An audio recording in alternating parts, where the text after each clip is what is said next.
Hello, welcome to EPG Pathshala. Friends, today we will discuss the module History of Film Festivals in India. Friends, it is rare to find a person who is not interested in watching films or movies. Maybe he or she doesn't like the genre of film that we like watching. Movies like Gone with the Wind, Casablanca, Schindler's List, Pyasa, etc. are classical movies and they are liked and appreciated by everyone.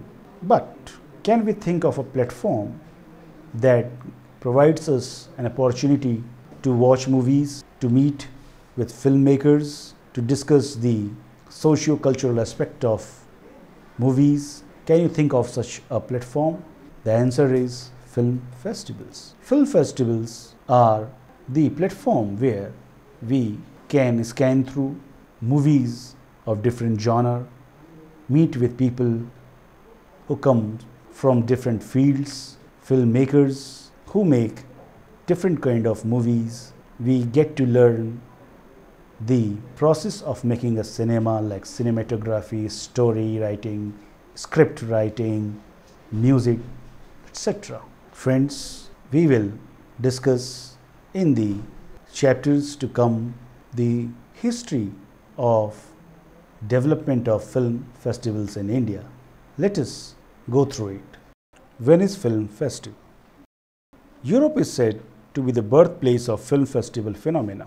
Geopolitical situation of Europe during the 30s of the 20th century was the motivation behind the development of film festivals. Soon its reach was going to be throughout the globe, but the Hollywood, that is film industry of United States, has always been a major influence in the historical development of film festivals. The first film festival was organized on New Year's Day 1898 in Monaco. Other festivals followed in Torino, Milan and Palermo, Hamburg and Prague. The first prize-winning festival was an Italian movie contest in 1907 organized by Lumiere brothers. However, the first film festival to be organized on a regular basis biannually till 1935 was at Venice on 6th of August 1932. It was known as Mostra Internazionale di Arte Cinematografica delle Biennale di Venezia in Italian. Festival was held at Hotel Excelsior with more than 25,000 audiences. With no prize awarded, an audience poll recognized Nicolas Eck as the best director and Give Us Liberty was recognized as the best film of the year. The year 1932 was the beginning of a phenomena that would develop into a successful network of international film festivals. The year also defines the end of the transition period from silent to sound film. The initiative to organize film festival was praised by the international film community. Louis Lumiere willingly accepted a position in the committee of honor in the festival, but soon the festival got entangled in fascist politics. The Italian dictator Mussolini thought that film festival could help him propagate his ideas of fascism across the globe in a legitimate manner. First film festival didn't have an apparent influence of fascism. It was in 1936 when Goebbels attended the festival as a guest of honor that film festival could feel the heat of fascist party. Now, to prove the loyalty towards Hitler and Mussolini, all the awards and honors in the festivals were conferred to the films made by either the Nazis or fascist party members. Even the much admired first feature animation from the United States, Snow White and Seven Dwarfs, received only a consolidation prize in the film festival at Venice in 1938. This partiality and discrimination led the French, British and American filmmakers organize a counter film festival in Cannes. Cannes Film Festival. On June 24, 1939, the establishment of the first film festival at Cannes, to be held between September 1st and 20th at the Municipal Casino, was announced in Paris. However, due to the outbreak of World War II, the festival was cancelled. The first film festival in Cannes took place in 1946 from 20th September to 5th October at the Municipal Casino. 19 countries were invited to participate in the event. American movies which due to war were prevented from getting a European release were shown in the festival.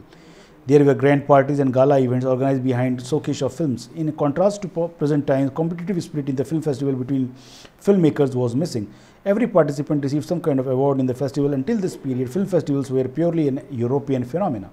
Many countries tried to follow the examples of Cannes and Venice and decided to organize film festivals in their countries. Festivals were organized in Locarno, Karlovy Vary, Edinburgh, Brussels, Berlin, and Oberhausen. Like the first film festival in Venice, all these festivals had agenda of their own. After the Second World War, American motion picture industry was getting stronger and stronger. After 1971, festival programs in Cannes were open to world cinema.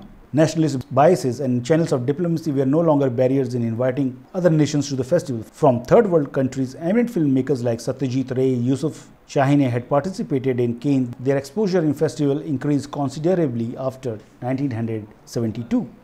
Berlin International Film Festival. After the end of the Second World War, a need was felt in Germany to revive its rich cinema tradition.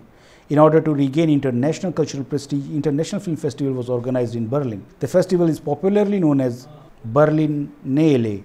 The reason to organize such festival was not economic but a geopolitical one. The first festival took place from 6th to 18th June 1951. The festival had more influence of American movies. Movies from communist countries were prohibited to be shown in the festival. Every invited country couldn't show more than 2 movies, while the United States and England were allowed to showcase their 3 movies in the festival. The Olympics of Films. The International Organization of National Producer Associations, the FIAPF, Federation Internationale des Producteurs des Films, were unhappy with the organized development of film festivals in Europe. In 1951, it formulated a plan to replace the increasing number of regional and national film festivals under one global context called Olympic of Films. But Venice and Cannes film fraternity opposed such concept as it would jeopardize their cultural and economic benefits from their respective festivals. They proposed a plan of introducing hierarchy. The festivals which invited the maximum number of footfalls will come under the category of A. Since Venice and Cannes were the most recognized and famous film festivals in the 50s, therefore this plan was to further strengthen their position, which would enable them the right to form an international jury for their prestigious prizes. Owing to the pressure from the participants, the authorities of FIPF asked its members to refrain from participating in international competition. The result was that Berlinale could give only audience awards in 1952. However, German FIPF representative Dr. Gunther Schwarz lobbied for getting Berlinale the A status. The festival was granted the A status in 1956 and for the first time formed an international jury to award its golden and silver beards. The decision of not letting the current format of various film festivals in different countries with one big international event laid the foundation for the festival calendar. Initially, FIPF stopped festivals from following one another too rapidly. For example, when Cannes decided to hold its 1955 edition from 25 April to 10th May, the Berlinale was forced to change its dates to not overlap with the Venice Film Festival's dates. Throughout the 50s, 60s and most of the 70s, overlapping of dates were avoided. The dream of Olympic film festivals, however, could not be realized, and FIPF efforts went into vain as the number of film festivals in Europe continued to grow. Diplomacy through film festivals. Film festivals were also used for diplomatic purposes. FIPF wanted to keep good international relations by not screening films that showed a particular nation in bad light. Nations were very careful in sending their entries as well as kept a close eye on entries from other nations.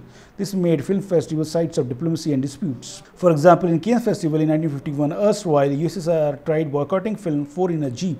In 1953, United States was against the screening of film from Japan, The Children of Hiroshima. However, both protests didn't succeed in their effort. In 1956, diplomatic disputes reached a new level when the film festival in Cannes denied the entry of film Himmel ohne Sterne, and the German authorities, in its turn, blocked the entry of Alien Reichenau's Auschwitz documentary Nuit et Brûlade. Festivals were also organized to propagate one's nation's ideas or visions. It was more of a PR strategy, and Cannes was the center of such PR activities. Cannes and Berlin festivals were found with clear ideological and national interests. Likewise, in former Czechoslovakia, a film festival was founded in Karlovy Vary in 1946 to nationalize Czechoslovakian film industry. In 1948, when communists came to the power in Czechoslovakia, the ideological and political focus of the event changed to propagate the communist ideology until 1989, when the country went through a regime change. To make sure that any one of the movies from the participant communist country in the festival doesn't go empty-handed, they were placated with an award. In 1959, an international film festival was established in Moscow. The Soviet dominance at once came into play as the festivals at once was able to get an A status by FIPF, North American dominance. Film festivals confer artistic merits on films. This makes the film festivals competitive as there are juries who bestow prizes to films that excel in artistic quality.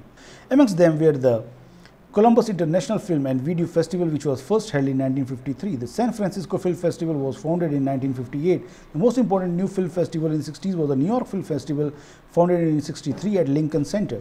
The highlights of the festival were art films, avant-garde films, and documentaries. Unlike Cannes and Berlin festivals, the New York Film Festival showcased a small number of films, about 24 feature films. The unique thing of the festival was that it refused to give a prize to anyone. The reason cited was that since the festival focused on selective work, therefore everyone selected was a winner. The Chicago International Film Festival was organized in 1965, the Seattle International Film Festival in 1974, and the Boston Film Festival in 1985. Commercial films in the United States began near the end of the 19th century. By the end of the 50s, nearly 22,000 films had been released in the United States, but no competitive festivals had yet been organized. Festivals emerged as an effort to celebrate the artistic potential of a film in a public manner. Film festivals imparted prestige and exposure to many foreign and independent films, whose popularity had increased amongst educated audience.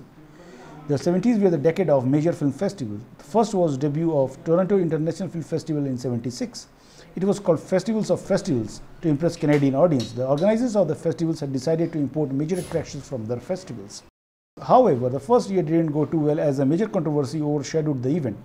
Many Hollywood studios withdrew their entry, alleging that Canadian audiences' approach was too narrow to analyze the film. But in years to come, Toronto Film Festival became one of the most prestigious films across the globe. The festival had domestic productions as well as international ones. Ironically, maximum number of Hollywood movies were shown in this film, unlike any other festival in the world. Canada also organizes two more festivals, the Montreal Film Festival and the Vancouver International Film Festival. Another main film festival to be organized in the 70s was the United States Film Festival in Salt Lake City in 1978. In 1989, it was renamed as the Sundance Film Festival as it is very popular in media fraternity. Tussle between European cinemas and Hollywood.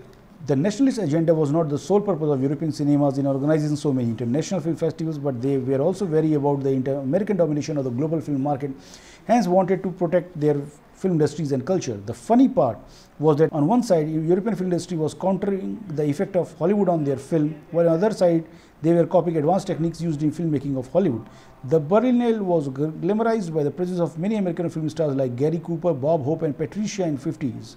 In 1958, Walt Disney received the famous porcelain bear at Berlinale. Till the 1980s, the relationship between European cinemas and Hollywood was a cold one. Critics and film festivals.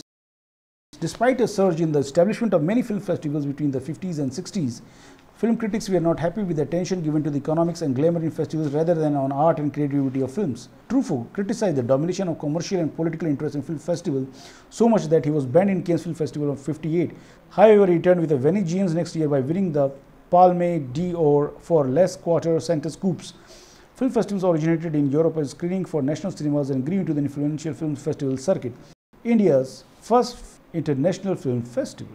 India held its first ever film festival in 1952. Organized by Film Division of the Government of India, the event was held in 4 cities: Mumbai, Chennai, Delhi, and Kolkata. It ran over 6 weeks. The festival had delegates from 23 countries like China, Italy, Egypt, and the States. Around 40 films were screened and 100 shots were shown. Then Prime Minister Pandit Jawaharlal Nehru couldn't inaugurate the festival, which began in Mumbai. In his place, the then Minister of Information and Broadcasting, Mr. R.R. Divakara, inaugurated the function. The film festival moved to Chennai from 7th February. The death of King George on 6th February led to some English films being called off. Now, let's sum up. Friends, on going through the whole module, we have seen that film festivals have traversed a journey full of pitfalls, hurdles, barriers, politics, cultural differences, economy, and other factors have dominated the organization of film festivals throughout the globe. We have seen that in 1932, when the first international film festival organized in Venice, it was marred by the fascist politics and was used for propaganda, cultural authority, and radical ideology. We have seen that FIPF also was indulged in making film as not as a source of entertainment and education, but as a source of promoting and propagating cultural hegemony. But with the tremendous advancement of techniques entry of computers and new modes of communication technology into the film industry, we have seen that now the organization of film festivals are more competitive, more democratic, and gives us a positive sign for the future. Thank you.